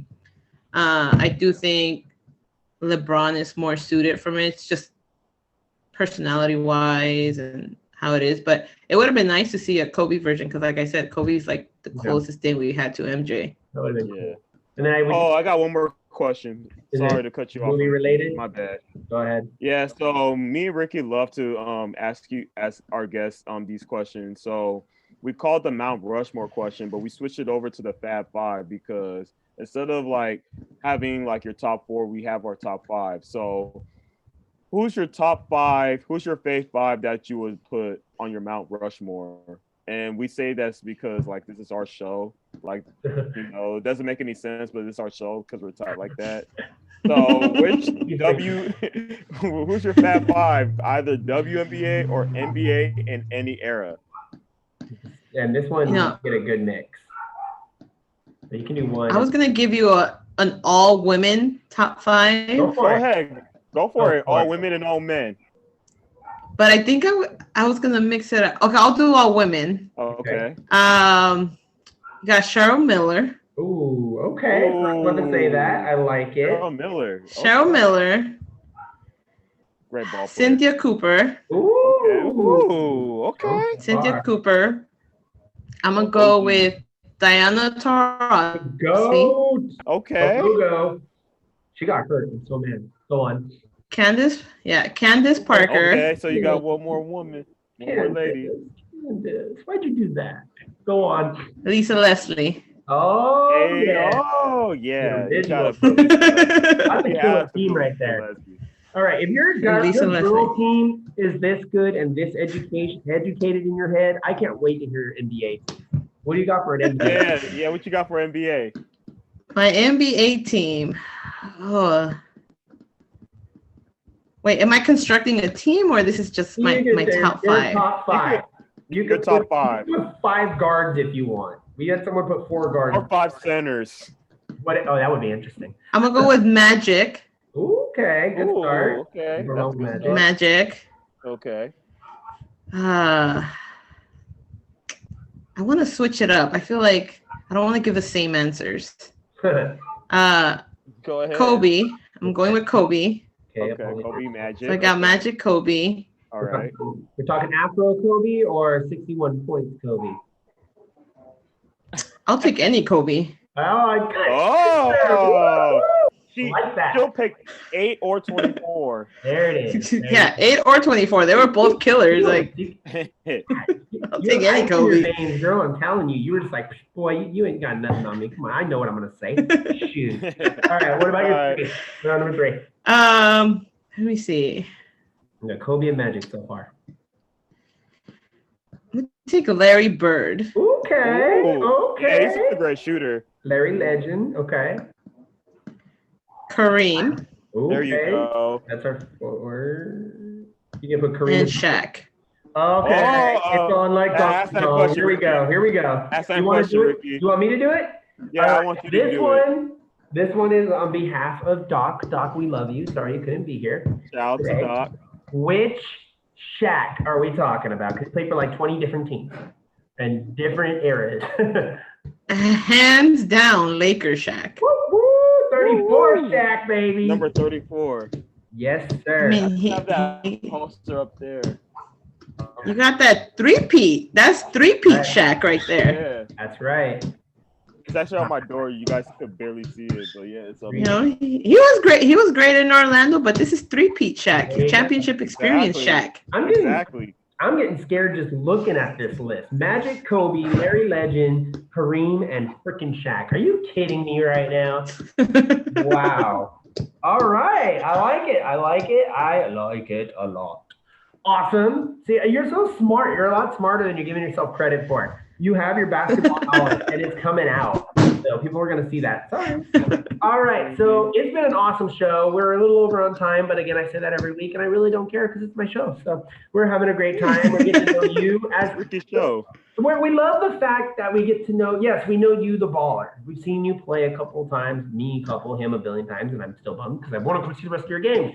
And I better not miss the playoffs. But I love seeing you guys play. I still remember your Curry shot that you did, and I still never going to forget that our first interview. You're like, I miss plenty. Bro, what are you talking about? Like, I've never seen this, ever. So we're going to do a closeout question really quick. George, I'm going to let you go first. What is your closeout question for a D12? Well, actually, I got 2 questions. You're killing me, Simone. Go ahead. I'm just Sorry. kidding. Go ahead. Yeah, so my first question. Go ahead. So my first question. So I'm pretty sure all your teammates told you what happened last week at the game. I wasn't. Like, easy. They did. Crazy game-winning shot. So what was your reaction towards it? And yeah, so what kind of motivation are you going to take forward with you based on what they told you about what happened last week?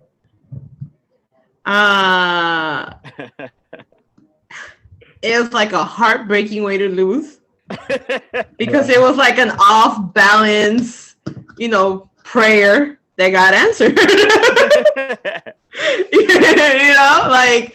Like she was right on her, and so I did notice Asia. I've been playing against Asia for a long time, and Asia got, she got up and she was a little too excited. Mm-hmm. So I told him, I'm looking forward to Asia guarding me next time we meet up. Whoa, Yeah.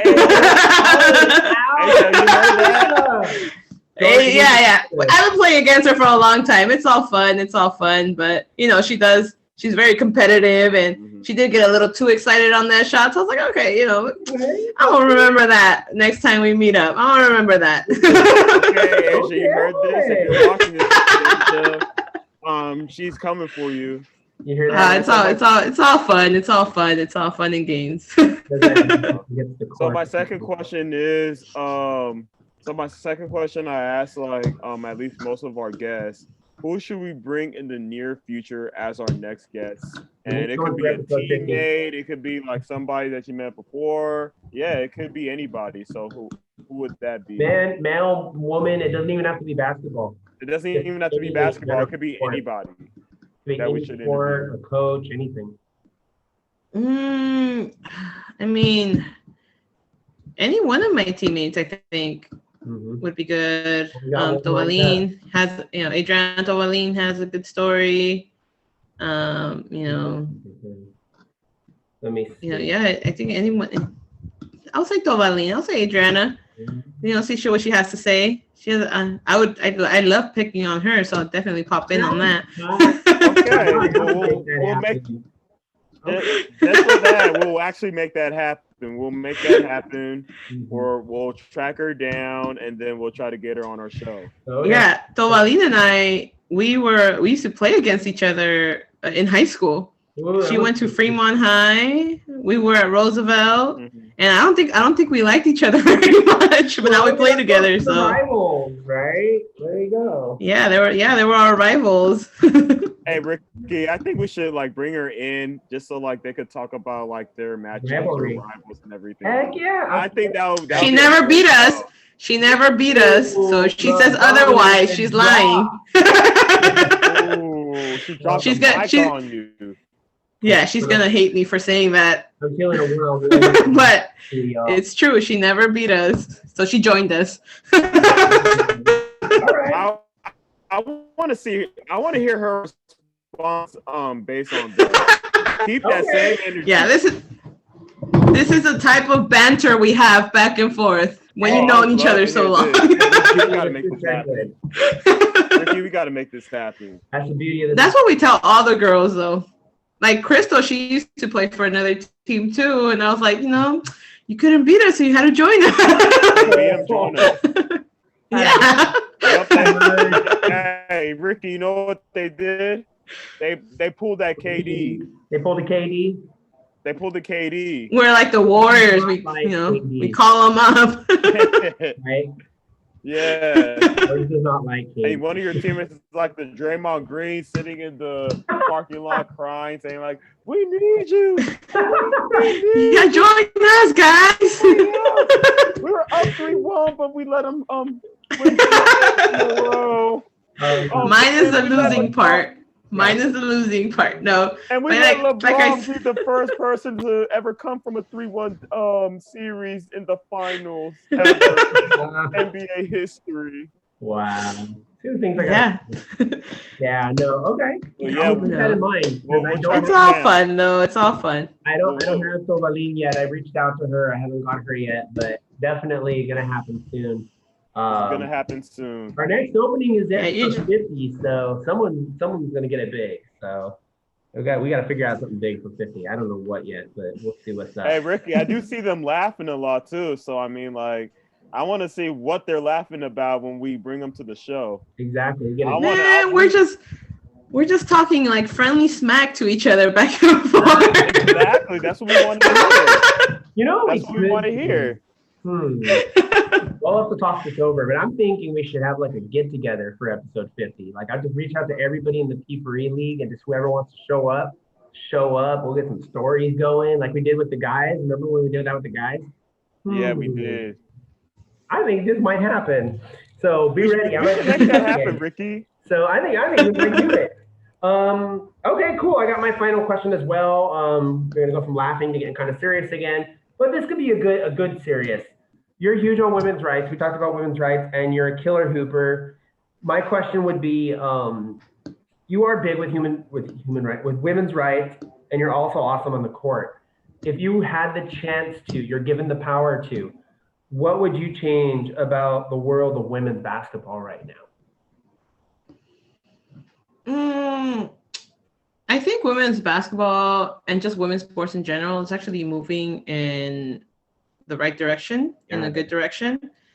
I myself, I'm trying to be a lot more supportive of women in sports. Back when I started playing, I think the WNBA was about 5 years old, and it wasn't getting the attention it's getting now. Mm-hmm. And people were really dismissive about sports, and then having my family not be supportive about sports. It was kind of like a narrative that I was like, well, it's women's sports. It's not really a big thing. And even though I played sports and, I sacrificed a lot to play the sport and I dedicated tons of time to play the sport, that narrative kind of like stuck with you a little bit. So now, I am being mindful about being more supportive about women's sports, because it's moving in the right direction. Yeah, it is. These women, just like the men, sacrifice so much. They put in so much work. It needs to be respected. No, I agree. It's not gonna look. It's not gonna look like the men and the women, but we play the game well. It's very fundamental. We play the game well. It's very smart. And I'm glad to see that women in sports are starting to get that respect, are starting to get, are starting to be seen for the professionals that they are. And even in like rec basketball, when we first started playing rec, we would have like nights where teams were like picking up girls that same night because these girls wouldn't show up. It was hard to find women tournaments. It was hard to find women rec leagues with more than like 3 or 4 teams. And now to see all these girls showing up and playing and competing and, going out, having families and coming back and still, like I said, honoring that passion, it's nice and I love it. Women are far more likely, girls are far more likely to stop playing sports.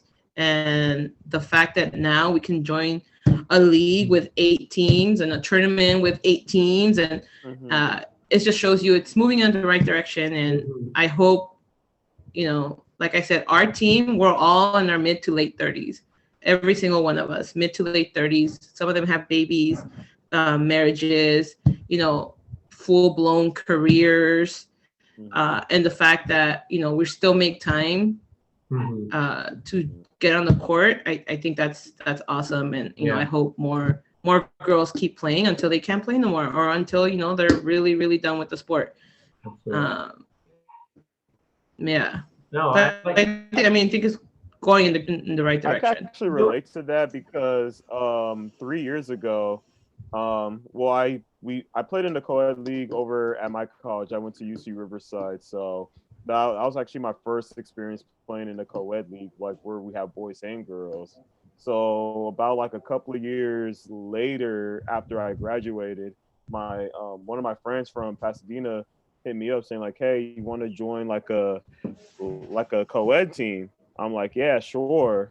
But the thing was, like you said, it was really hard to find girls because you don't know which girls could play and everything. So we really had to grind out like which girls could play. So luckily we had 2 other girls that they knew from their college that wanted to play. But the challenge was we didn't want to have just 2 girls because you're only allowed to have just 2 girls and 3 guys at the same time on the court per team. So we didn't want to have the girls play like a lot of minutes, although they could. But we wanted to have rest and everything, so that was hard. So then what I did was I heard about basketball beauties because one of my friends told me about them, and then everything else was history from there. So we got we recruited 2 other girls that could actually play. So yeah, here we are. Prior to COVID, we have our same basketball team with girls. Yeah, with girls that can actually play. Yeah. Because we went from hard to finding girls, then we could find girls in a heartbeat. So I think what you said, things are going to a positive direction. And that's what I like about women's sports because women could actually play ball just as much as guys can. I have a follow-up. Yeah, and it's nice to it's nice to see like I said in rec, women just sticking to it and coming back to it, and not just stopping because now I have kids so I can't play no more. Because for the longest there's all kinds of men's tournaments, they have children, they keep playing, they keep they keep their hobby, and to see women prioritizing something they're passionate about and sticking with it, it's like I said, it's really great. And like I said, my teammates, a lot of, I have moms on my team, they had families, and I just really admire that they're able to find the balance to keep honoring, this passion of theirs. And the word is balance. That's the word. I mean, trying to keep things in check. I have a follow-up question to that. You're talking about women's sports moving forward, and there's so many women in quote unquote male-dominated sports right now. We have NFL coaches. We have, basketball head coaches. Yeah, well, we'll get to that. I was going to save her for last, but yeah, you got assistant coaches. You got you had a woman playing an NHL hockey game. I mean, soon we're going to have that first MLB woman. It's going to happen. That's why I told George, I'm like, as soon as the MLB picks up a woman, we know we've made it, because that's the most traditional sport in all of America and Canada, Toronto. But, we talked about, like he just said, we got coaches, we got players, we got all kinds of stuff. I mean, look at USA women's hockey. Holy crap, they were awesome, in the Olympics. They were great.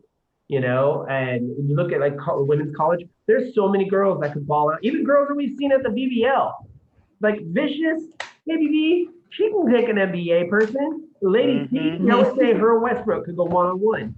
My question to you, is there anybody out there in a WNBA, college, or somewhat of that affiliate that you feel could be in a quote-unquote male-dominated sport right now?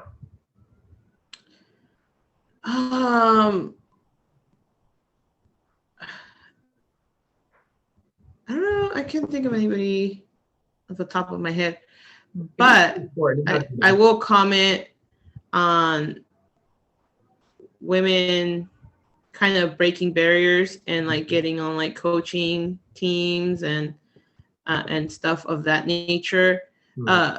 Because just because we can't jump as high or run as fast or, do the high flying stuff like that, I mean, it doesn't mean we're not knowledgeable about the sport. Absolutely. You study the sport and you really have to understand the sport. And the higher level that you get into, the more understanding of the sport you have to have. And the more so I think, I think there's plenty of women that are capable of, coaching men. And I mean, have you ever seen Candace Parker on TNT and how she breaks down the game? I think it's super smart mind. And it's just about being given the opportunity. I see the GOAT Diana Taurasi, and I get like a Steve Nash vibes. I get stuff like that. Not just the whole Phoenix thing. I get those kind of vibes from her. She's a pest, like she always somehow finds a way to score, but she's always the leader of the team. And look at Steve Nash with Brooklyn right now, like that's ridiculous.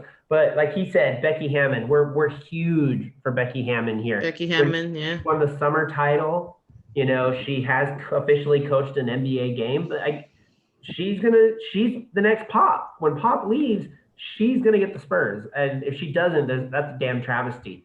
Because Becky Hammon is amazing and she knows her stuff. Yeah, she's done a great job. Done a lot. And then you look at people but you look at people like Lisa Leslie, she could coach a team. You think about like Jenny Finch in her prime. She used to play Olympic softball, but she threw softball, yeah. She struck out Albert Pujols. I mean, come on, at an All-Star game, like she could easily play. I could see, like I said, the GOAT could be in there, Diana Taurasi. Just depending on the sport. There's so many people that could definitely go into a men's sport and still dominate. So thank you so much for answering that. We are finally, I guess, out of time. I want to let you have some of your life tonight. Again, I want to personally, on behalf of George and myself and the rest of my All Sports Media team crew, we want to thank you for joining us one last time. You're always welcome to come back. As a matter of fact, we're going to be talking. Again, this was episode 47. Miss Don't Miss. We should have called it the Bionic Woman, which I think we should change it to, but I'm not going to. But either way, it works. But honestly, when I came into this, it was more like, oh, she's killer on the court. and she loves history. But then I saw a lot of the stuff on your Got the Instagram. Kobe Like, fadeaway. she's so she's so well-rounded, you know, like you have so much other stuff going on that maybe a lot of people don't know about. And the fact that you shared that, and the fact that you showed, we talked about women's rights, we talked about domestic abuse, both male and female. And I think that's really going to touch somebody. I already can think of like 5 or 10 people that it's going to touch when they see this video. So thank you so much for that. Our goal in this show somehow is to change lives with the stories of our guests. And I think we've done that. George could probably agree with me that pretty much every show we've done that some which way or another. And again, I feel we're going to do that with yours. So thank you so much for that. In closing, all I got to say, honestly, is during your journey, you may break, but you do not have to remain broken. Remember that. And also, shout out to all our soldiers out there. Memorial Day's this weekend. Honor the ones you've lost and love the ones that you have. We're out of here. Peace out. Peace. Thanks, guys. Thanks. You're welcome.